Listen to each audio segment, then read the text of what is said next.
The reason you're here is because I trust you, right? Now there's some of you I'm just meeting, but then I trust the people that brought you here, right? So there's a connection here. So me trusting you, I would hope, allows you to trust each other, because the idea here is to generate business amongst each other. Because I wish I could, but if I can't give each and every one of you a direct referral, maybe there's a connection here some way, somehow. You guys can form relationships, and then you start trusting each other even more, and then pass business on to each other. So there's a number of different industries here tonight.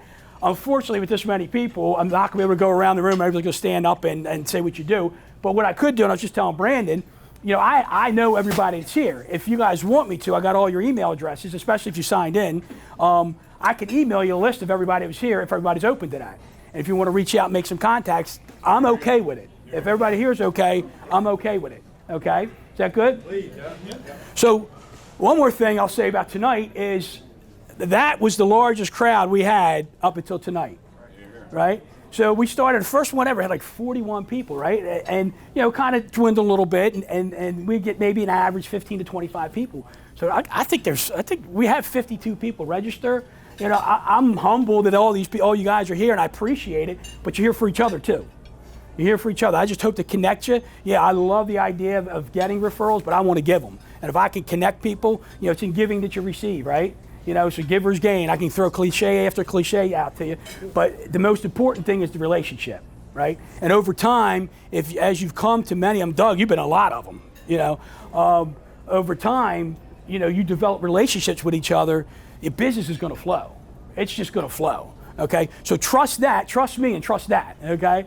So for the newer people, we did the mix and mingle for about an hour. Now I'm going to try to offer you up a little bit of motivation or inspiration. Sometimes I'll do a business topic to talk about, educating or training, and sometimes I'll do a little motivational piece. What I think is motivational to me, I just hope it passes over to you.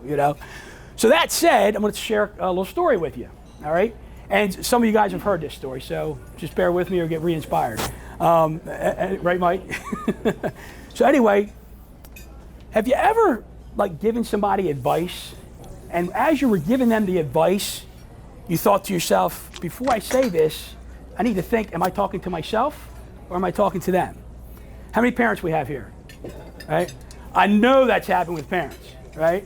But in business, in friendships, you give an advice, I catch myself, and I catch myself often.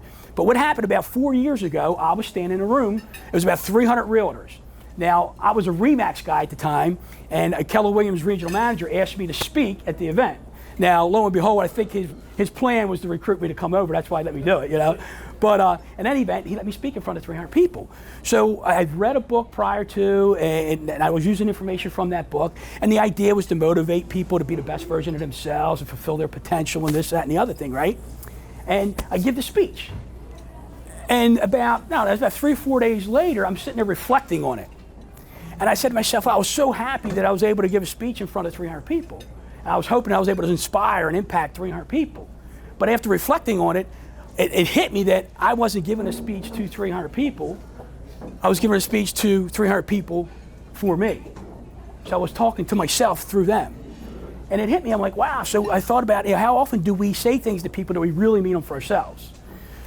So being here, some of you have been here a lot of times, you've heard me talk about my family. I always like to talk about family stories because I learn a lot from them, right? I got a daughter, she's 15 years old, right? And you've heard me talk about her before. She's an athlete, she plays basketball, she plays soccer, she plays lacrosse. She struggles with confidence sometimes. I coached her for 5 years. And she was my point guard. So I trusted her. I trusted that she knows how to handle ball, and I know she does. Now, I'm not claiming her to be a superstar, and I don't want her to be the highest scoring athlete on the court. That's not it. I want her to understand that there are parallels in sports and in life, and for us here tonight, in business and life. There's parallels, right? And I want her to understand that. I told my kids all the time, I don't want you to do better in sports to be a better athlete. I want you to do better in sports and understand what you're doing in sports and what your roles are so you can take that over into life. That's what I do, right? That's what I like to coach, or how I like to coach them. When I was coaching a basketball team, I would coach them, but I'm like, girls, you're going to take this out into life, right? So my daughter, she makes the JV basketball team. And she, like I said, she was a point guard for me for 5 years. But on this team, now she's the number 2 guard. Now, if you know basketball, The point guard is the distributor. The point guard sets the tone. The point guard brings the ball up the court, maybe shoots if they have a shot, or the main objective is to pass it off, create open lanes, and have somebody else score, right? So now she's a number 2 guard, which is a shooting guard. My daughter is not a great shooter. She's not. So she's nervous. And she takes things literally. Like if she were to get a rebound, she's like, I'm not allowed to dribble the ball up court. I got to pass it. I'm like, Amanda, you can dribble the ball. It's okay, right? So she was really struggling the first 3 or 4 games. And I'll tell you a little bit, me being a coaching dad, from the stands, they say never coach from the stands, always encourage, right? So she was in the 3rd or 4th game, and she made like 3 or 4 mistakes in a row, and I yell out, get your head in the game, right? Worst thing I could have done, right? My wife's eyes were burning through my skull. She goes, you're not supposed to coach from the stands. You're supposed to encourage. And I'm like, I didn't say it that loud, right? Meanwhile, my daughter's having a meltdown on the court, and then the coach takes her out. She's sitting on the seat. She's face red. She's bawling. The next night, we're at a party, and some parents from the basketball team, and I was talking to this one guy. He goes, Amanda played a good game in the second half. I said, yeah, she struggled in the first half, pretty bad, right? I said, can I ask you a question? And he goes, yeah, sure. He says, I said, did you hear me say anything? He goes, yeah, I think you did. He goes, I think you said, get your head in the game. I'm like, oh my God, right? So I was in the doghouse for a few days, right? But Amanda, so after the game, we're in the hallway and we're talking, and she's upset. And she goes, Dad, don't say it. She goes, just let me play my game. I'm like, Amanda, that's the point. You're not playing your game, and I'm trying to encourage you to play your game, right? So, week after week, she started to get a little better, but she would drive the lane, right? She'd come after a game, I'd say, Amanda, did you drive the lane today? No. Amanda, did you take your shots today? No, Dad. I don't like taking shots. I don't make a lot of them. Did you do your crossover, fake left, go right, and dish the ball off? Did you drive the lane and maybe shoot, or did you pass it? What did you decide to do, right? And she looks at me, she rolls her eyes all the time. She goes, Dad, I know. I'm like, Amanda, if you knew, then why don't you do it, right? And that's so hard. Your kids struggle with confidence.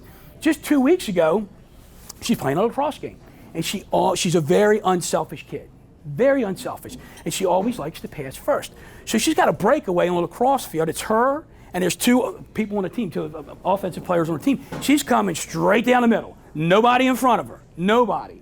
And as soon as she gets to the arc, the 2 players on her team, they're covered. I'm like, shoot the ball, shoot the ball, shoot the ball. She passes, right? And we don't score, right? So after the game, we get in the car. I swore I wasn't going to say anything. I swore, right? She gets in the car, and she goes, I know, Dad, I should have shot. I'm like, Amanda, I wish you wouldn't have said anything, because now I got to open my mouth, right? And I'm like, Amanda, what do you think? I said, you got to open lane, you got to shoot. I said, Amanda, I'm not sitting here telling you, I want you to be a superstar. What I'm telling you is I want you to take advantage of the opportunities when they present themselves. How many times in business do we have opportunities and we might pass on them, right? We don't take opportunities, we don't take our shots when they're there for us to take. So she goes, Dad, I just don't have confidence right now. I'm like, Amanda, how do you fix confidence? She goes, I don't know. And what a 15-year-old would say, I don't know, right? I said, Amanda, you fix confidence by doing, by trying. That's how you fix confidence. I said, you're going to make mistakes. You're going to double dribble. You're going to throw the ball out of bounds. You're going to miss shots. But you're going to miss 100% of the shots you don't take, right? You don't take a shot, you're never going to make it, right? So we had this discussion, and then we go home. It's a 7 o'clock lacrosse game. Now we got a 12 o'clock basketball game. So she was a little ruffled by our conversation because myself, my wife, and her in the car driving home. So now it's just her and myself going to the basketball game. My wife was going to meet us there later. And we're in the car, and I'm like, man, I don't want to upset you. I just want you to know one thing. I am your biggest fan. I don't care what Mom says. I don't care what your brother says. I don't care what any coach says. I am your #1 fan because I know what you can do, and I know what you're capable of doing, all right? And I said, don't be afraid to drive the lane. Don't be afraid to take your shots. And if you drive the lane and it collapses on you, you got somebody open, dish it off, right? Because if you're one to never take a shot, you could be hurting your team. Because if the defense knows that, they're not going to defend you. And they're going to defend the other players, and you're going to have a wide open shot, and guess what? You're not going to take it, right? So we're having this conversation, and I said, Amanda, you know who LeBron James is? She goes, yeah. I said, you know how much money he makes? She goes, no. I said, he makes over $20 million a year, and he misses half his shots, right? She goes, really? And he missed a wide open layup last night. Yeah, that was the best shot I've ever seen. I don't know if you guys seen it. He had an unbelievable three-pointer at the buzzer, basically to tie the game. But so she goes, really, right? And I said, Amanda, you're never gonna make a shot if you don't take a shot, right? So go into the game, and she had the best game she's played all year. And I'm sitting there like getting all watery eyed. I'm like, she got it, right? It wasn't about the scoring. She was doing things the way she should be doing, right? And so after the game, I'm like, Amanda, this is you playing your game. You know, maybe 10 assists and 8 points or whatever, but you know, you're playing your game, and that's what you're capable of doing, and that's what you want to do. So fast forward, we get home that day, and as I'm always reflecting on what I say to her, I had a little bit of aha moment. And I'm saying, okay, I'm asking Amanda, is she taking her shots? I'm asking Amanda, is she driving the lane? I'm asking Amanda, you know, is she faking left, going right, and dishing it off or whatever, right? And so I said, Amanda, I'm going to share this with you. Now, you're probably going to use it against me, and it's okay to use it against me, right? I said, as a dad, when I'm telling you that, I'm talking to myself too. And what I want you to know is if I get on you and I ask you these same questions, I'm giving you permission to come back to me and say, Dad, are you driving the lane? Dad, are you taking your shots in life? Or when an opportunity comes your way, are you passing it or are you going for it? What are you doing, Dad? She looked at me, she got this big smile on her face. She goes, now I got something to hang over your head, right? And I said, I want us to have these two-way conversations because it's not just about sports, it's about life, right? So I ask you, you know, are you, as everybody here, you know, we're all business people, whether it's salespeople, stay-at-home moms, stay-at-home dads, whatever you're doing, opportunities come to each and every one of us every day. Maybe opportunities you don't even know yet, they come your way. Are you passing on it? Are you taking the shot? Are you driving the lane? Are you dishing it off? What are you doing, right? But see, there's a thing here there's two things that hold us back, and you have to think about it. You could be an amateur, or you could be a pro, right? There's high level functioning amateurs out there, right? And what that means is, like, for instance, you know, you could be living an amateur career shying away from your professional calling. And what I want to share with you there is, everybody knows here I'm a real estate agent, right? Okay. Do I enjoy real estate? Yeah. Do I get up every morning saying, I can't wait till I sell a home today? No, I don't, right? Do I get up every morning wanting to help somebody? Absolutely. Whether it's in real estate or whether it's in life. I love helping people, right? And so, but what I'm really passionate about is this. You know, I love to speak, I love to inspire, I love to write. That's what I love to do. But I've been hiding from that for years because I haven't put the time into it because I've been living this shadow life at a high level in real estate. And I will continue to do that. But the difference is when I commit to doing this, when I commit to writing, when I commit to speaking more, my whole life is going to open up even more. And I will do more real estate because what will happen is when people get to see who you are for who you really are for who you are, they're going to want to be around you. They're going to want to use you. They're going to work with you by being truly who you are. So are we running away from being the pros of who we really are? Or are we hiding in the shadow career and just being amateurs, right? So you can be a high-level functioning, a high-level amateur in your career, and if that's your calling, great. Stay with it, go for it. But if you're using that to hide from something else, think about it.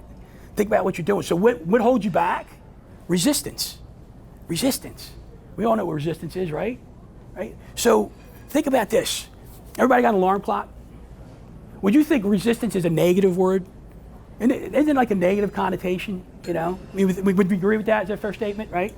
So when you get up, how many people get up to an alarm clock? Now, I don't need an alarm clock every day. I just wake up at 4 o'clock because I wake up at 4 o'clock, right? But you wake up to an alarm clock. How many people here hit snooze? How many people here have ever hit snooze, right? Ever. Have you ever hit the snooze button, right? So when your alarm clock goes off tomorrow morning and you hit snooze, you're starting a day off by resisting. Think about it. And you're starting your day off with a negative energy by resisting, right? And that compounds itself during the course of the day, right? So the guy's name, he's the president of Nido Qubein is his name, High Point College, he's the president. He doesn't call it an alarm clock. He calls it an opportunity clock. Think about that. There you go. It's an opportunity clock to take your shot, to drive the lane, and to make life happen for you. That's what that is. So when that clock goes off every day, it's an opportunity to make a new day, make a great day, and be who you're supposed to be. So with that said, you know, I'm encouraging everybody here, think about it when the opportunity comes your way, think, am I going to take the shot? Am I going to pass on it? You know, if it's your golden opportunity and it's sitting there and you got a good friend that might be vying for the same job and it's your dream job and you're offered the job, are you going to say, nah, you can give it to that guy, or are you going to take it? What are you going to do? You know, what are you going to choose to do during the course of the day, right? You're going to make things happen. You're going to drive that lane. You're going to pass it off. You can take your shot. Take the opportunities that come your way, but you got to be aware of them, and you'll never be aware of them if you keep resisting, right? So now, again, I want you guys to connect with each other, right? Give referrals, but I also do enjoy referrals. So what I have here, I do these little thing called Popeyes, right? And some of you have gotten one of these already, and this is a really cool one. Now, it's Valentine's Day, and I love y'all. Valentine's Day is coming up, but it's a little heart in here, and it says, we would love some more clients just like you. And it's s'mores. So it's a s'more here. So it would be sweet if you referred us. So I love to meet some more people just like you. All right? So I know you got cannolis coming out here soon, but you can take this home and eat it. It's wrapped nice and neat. It's clean.